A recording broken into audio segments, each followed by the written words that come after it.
फैजाबाद धरना कमीशन की report terms of reference के मुताबिक नहीं, सूबाई की झलक नजर आई। सुप्रीम कोर्ट का हुक्मनामा, चीफ जस्टिस का इजहार बरहमी, रिमार्क्स दिए। फैजाबाद धरना फैसले पर अमल दरामद कर लिया जाता तो 9 मई के वाकयात न होते। तहरीके लब्बैक के किसी रुकन का बयान रिकॉर्ड नहीं किया गया। लगता है फैज हमीद को बरी करने के लिए ये सब करना था। सारा नजला पंजाब हुकूमत पर गिरा दिया गया। टीएलपी को बुलाते हुए उन्हें डर लग रहा था, उनको भी नहीं बुलाया गया जिनके पास से असलहा बरामद हुआ। जस्टिस इरफान सादत खान ने कहा टीएलपी को नाश्ता देने वालों को बुलाया गया लेकिन टीएलपी को नहीं पूछा गया। फैजाबाद धरना नजरसानी केस की समाअत मुलतवी। सुन्नी इत्तेहाद काउंसिल की मखसूस नशिस्तें दूसरी जमातों को देने का इलेक्शन कमीशन और पेशावर हाई कोर्ट का फैसला मुअत्तल। सुन्नी इत्तेहाद काउंसिल की दरख्वास्त समाअत के लिए मंजूर। सुप्रीम कोर्ट ने लार्जर बेंच का मामला जजेस कमेटी को भेज दिया। जस्टिस मंसूर अली शाह ने रिमार्क्स दिए, आइन वाज़ेह है, पार्लियामान में नुमाइंदगी मुतनासिब होगी। किसी जमात की नशिस्तें दूसरे को देना मैंडेट के खिलाफ है। जस्टिस अतर मिल्ला ने कहा, एक बड़ी सियासी जमात को पहली बार इंतखाबी निशान से महरूम रखा गया। एक सियासी जमात के मैंडेट को इनडायरेक्ट तरीके से नजरअंदाज करना क्या दुरुस्त है? सुन्नी इत्तेहाद काउंसिल की मखसूस नशिस्तों पर सुप्रीम कोर्ट का तहरीरी हुक्मनामा जारी। पेशावर हाई कोर्ट और इलेक्शन कमीशन का फैसला मुअत्तल। अटॉर्नी जनरल और सूबाई एडवोकेट जनरल को नोटिस जारी कर दिए गए। हुक्मनामे में सुन्नी इत्तेहाद काउंसिल की मखसूस नशिस्तों की हद तक फैसले को मुअत्तल किया गया है। मखसूस नशिस्तों के लिए कम अज कम एक सीट पर जीतना लाजमी है। आईनी तशरीह होने के नाते लार्जर बेंच की तश्कील के लिए मामला जजेस कमेटी को भेजा जाता है। केस की आइंदा समाअत 3 जून को होगी।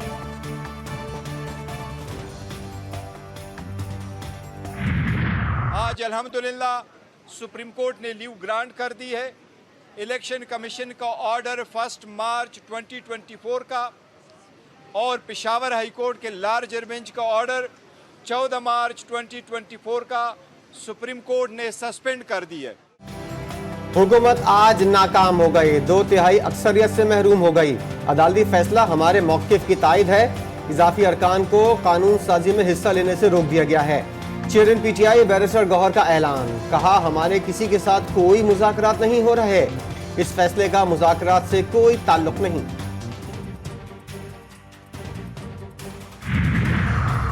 हुकूमत का सुन्नी इत्तेहाद काउंसिल की मखसूस नशिस्तों के हवाले से सुप्रीम कोर्ट के हुक्म पर तहफ़्फ़ुज़ात का इजहार। वज़ीर क़ानून आज़म नज़ीर तारड़ ने लार्जर बेंच का मुतालबा दोहरा दिया। कहा पार्लियामान की कानून साजी के इख्तियार के मामले में इम्तना के हुक्म से एहतजाज बरतना चाहिए था। हतमी फैसले में पेशावर हाई कोर्ट का फैसला बरकरार रहेगा।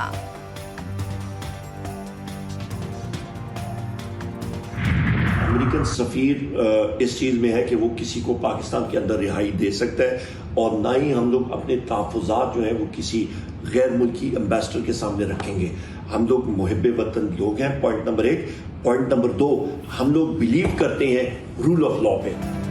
अमरीकी सफ़ीर डोनाल्ड ब्लूम की कायदे हिज़्ब इख्तिलाफ उमर अयूब से उनके चैम्बर में मुलाकात। सियासी सूरत हाल पर तबादला ख्याल। बैरिस्टर गौहर, असद कैसर, रऊफ हसन भी मौजूद। उमर अयूब कहते हैं अमरीकी सफ़ीर से पाकिस्तान में आइन और कानून की बालादस्ती और माशी सूरत हाल पर भी बात हुई। आइन और कानून की बालादस्ती से मुल्क तरक्की करता है। ये भी कहा कि स्पीकर और डिप्टी स्पीकर का इलेक्शन दोबारा कराना होगा।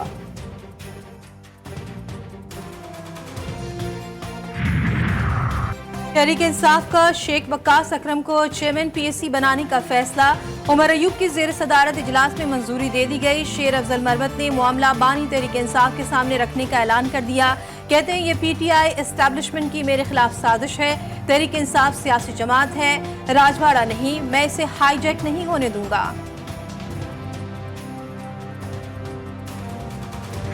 पंजाब गवर्नमेंट किसानों से गंदम खरीदती है, ना कि बाहर के मुल्कों से।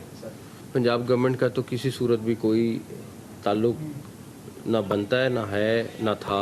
लोगों की ख्वाहिश ज़रूर है कि मेरे ऊपर कोई ना कोई इंक्वायरी हो जाए, लेकिन अल्लाह का शुक्र है कोई 1% भी ऐसा काम नहीं किया है जिस पे ना कोई गलत किया है।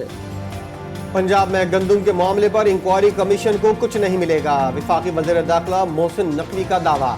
FIA लाहौर ऑफिस में प्रेस कॉन्फ्रेंस करते हुए मजीद कहा, कुछ लोगों की ख्वाहिश ज़रूर है कि मेरे खिलाफ इंक्वायरी करवाई जाए।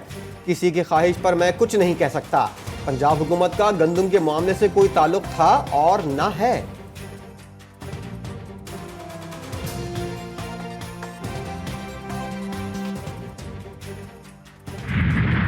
किसानों की तारीख का, हमारी ये तारीख तहफ़्फ़ुज़ आईन पाकिस्तान, ये तहरीक किसानों की हर मूवमेंट का साथ देगी, जलसे में भी, जुलूसों में भी, उनकी हकूक़ की लड़ाई में हम उनके साथ होंगे। पश्तूनख्वा मिली अवामी पार्टी के सरबराह महमूद खान अचकज़ई ने किसानों के एहतजाज की हिमायत कर दी। कहा, किसानों के हुकूक की लड़ाई में हम उनका साथ देंगे, किसानों के साथ खड़े रहेंगे।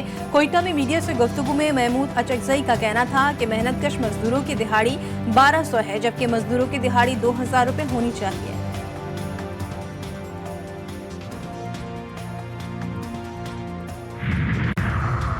खैबर पख्तूनख्वा हुकूमत 3 लाख मेट्रिक टन गंदम की खरीदारी कल से शुरू करेगी। वज़ीर खुराक ज़ाहिर शाह कहते हैं, गंदम मकामी काश्तकारों से 3900 रुपये 40 किलो के हिसाब से ली जाएगी।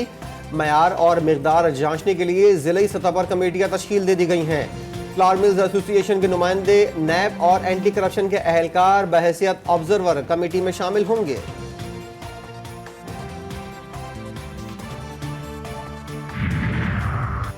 सऊदी अरब पाकिस्तान को मुआशी तौर पर मजबूत देखना चाहता है। सऊदी हुकूमत और कंपनियां सरमायाकारी के लिए पाकिस्तान को तरजीह दे रही हैं। सऊदी नायब वजीर सरमायाकारी इब्राहिम बिन यूसुफ अल मुबारक का पाकिस्तान सऊदी अरब सरमायाकारी फोरम की इफ्तिताही तकरीब से खिताब। बोले, सऊदी अरब पाकिस्तान को सरमायाकारी के लिए इंतहाई मौजू समझता है और मुख्तलिफ शोबों में दिलचस्पी रखता है। बड़ी तादाद में पाकिस्तानी सऊदी तरक्की में किरदार अदा कर रहे हैं।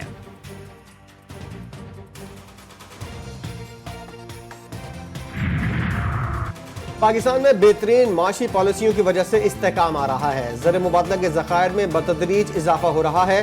हुकूमत का काम पॉलिसी फ्रेमवर्क देना है। वक्त आ गया है कि निजी सेक्टर आगे और वज़रा और ब्यूरोक्रेट्स पीछे बैठें। वज़ीर ख़जाना मोहम्मद औरंगज़ेब का इस्लामाबाद में पाकिस्तान सऊदी अरब सरमायाकारी फोरम की इफ्तिताही तकरीब से खिताब। कहा, हमें एक्सपोर्ट को बढ़ाना है। गुज़िश्ता 10 सालों में मुल्की करेंसी में भी इस्तेहकाम आया है। तवानाई का मसला हल करने के लिए इक़दाम कर रहे हैं।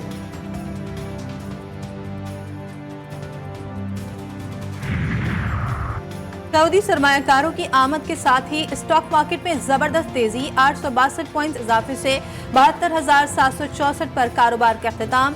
1 तोला सोना 2,500 रुपये महंगा, कीमत 2,40,000 रुपये 500 रुपये हो गई।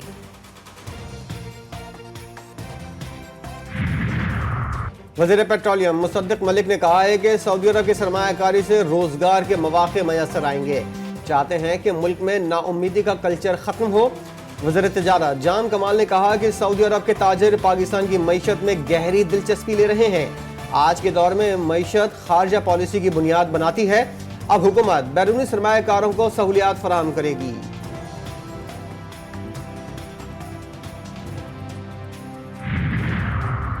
इस्लामाबाद हाई कोर्ट ने चौधरी परवेज इलाही को 15 रोज में हाउस अरेस्ट करने का हुक्म दे दिया। परवेज इलाही की अहलिया कैसरा इलाही की दरख्वास्त मंजूर। परवेज इलाही को उनकी मर्जी के मुताबिक तिब्बी सहूलियात फराहम करने की हिदायत। जस्टिस अरबाब मोहम्मद ताहिर ने रिमार्क्स दिए कि परवेज इलाही की उम्र 78 साल है। इलाज से मुतालिक मामला भी देख लें। कराची में इलेक्ट्रिक गाड़ियों के लिए फास्ट ईवी चार्जिंग स्टेशन की इफ्तिताही तकरीब। सूबाई वजीर तवानाई नासिर हुसैन शाह ने चार्जिंग स्टेशन का इफ्तिताह किया। स्टेशन में 160 किलोवाट फास्ट चार्जिंग की सलाहियत मौजूद है। सिर्फ 15 मिनट में इलेक्ट्रिक गाड़ी को चार्ज किया जा सकेगा।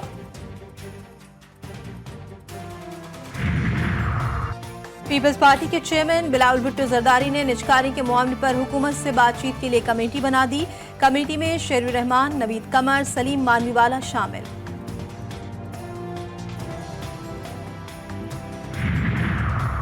गवर्नर बलोचिस्तान जाफर खान मंदोखेल ने ओहदे का हलफ उठा लिया।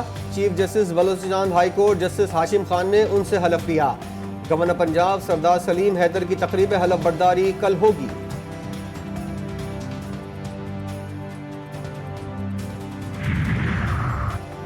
गवर्नर सिंध कामरान टिसोरी की कुर्सी बच गई। नून लीग की मुकम्मल हिमायत की वजह से कामरान टिसोरी को काम जारी रखने का ग्रीन सिग्नल मिल गया। खबरें गर्म थी कि गवर्नर सिंध को तब्दील किया जा रहा है।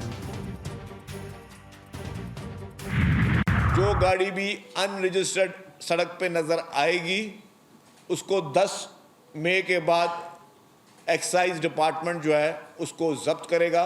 कच्चे में ऑपरेशन चल रहा है, कच्चे में कल भी बहुत बड़ी कामयाबी हासिल हुई है सिंध पुलिस को। रेंजर्स ने और पुलिस ने मुश्तरका तौर पर भी काफ़ी लोगों को गिरफ्तार किया, तो वो एक्शन चल रहा है। गैर रजिस्टर्ड गाड़ियों को 10 मई के बाद तहवील में लेने का फैसला सिंध के सीनियर वजीर शर्जील मेमन ने बता दिया।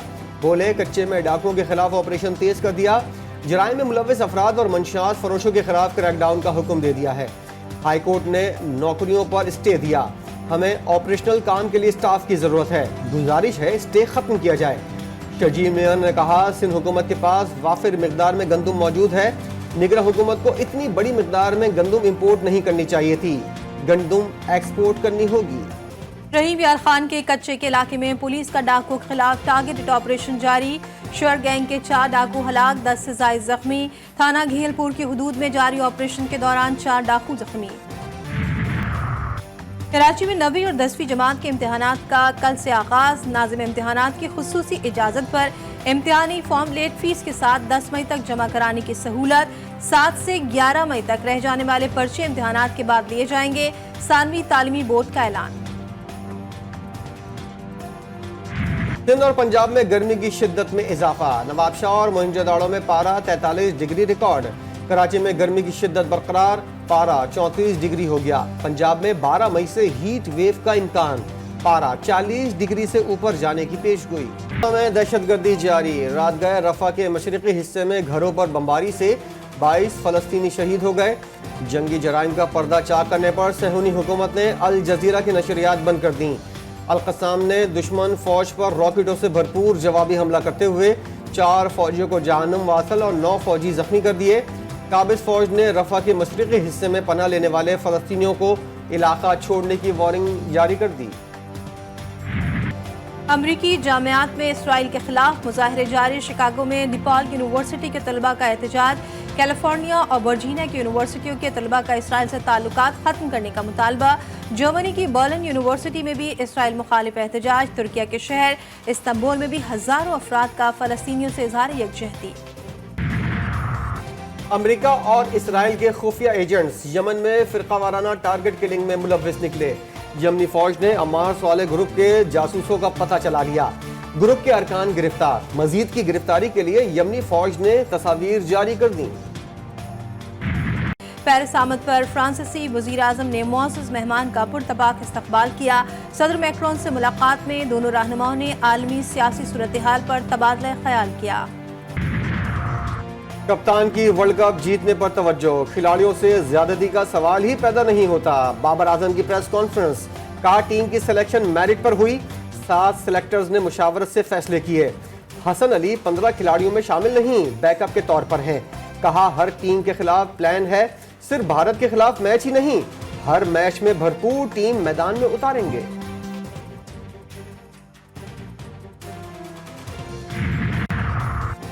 वतन का परचम जिस्म पर लपेटकर बजा दे डंका। वर्ल्ड कप के लिए शाहीनों की किट्स की तकरीबी रोनुमाई।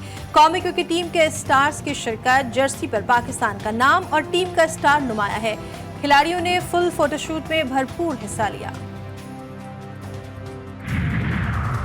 कौमी टीम के दौरा आयरलैंड और इंग्लैंड की रवानगी आज रात बरास्ता दुबई रवाना होगी। खिलाड़ियों ने कज़ाफी स्टेडियम में सामान पैक कर लिया। पाकिस्तान अंडर 18 जजिस्टो एशियन बन गया। 5 रुकनी पाकिस्तानी खिलाड़ियों ने 2 सोने और 2 कांसे के तमगे अपने नाम किए। कजाकिस्तान के 300, उज़्बेकिस्तान के 130, जबकि भारत के 73 खिलाड़ियों ने इवेंट में हिस्सा लिया। सादकाबाद में ब्यूटी क्वीन वर्कशॉप और ब्राइडल शो। उरूसी मलबूसात पहने दुल्हनों की कैट वॉक। रैम को 4 चांद लगा दिए। एक को बुखार तो दूसरी भी बीमार। शरारतें कोमल करे और नादिया पकड़ी जाए। कराची की सरजानी टाउन की जुड़वा बहनों की शक्लों के साथ आदतें भी एक जैसी। घर वाले प्यार से इया और टोटो कहते हैं। एक साथ देखकर रिश्तेदारों के लिए भी पहचानना मुश्किल।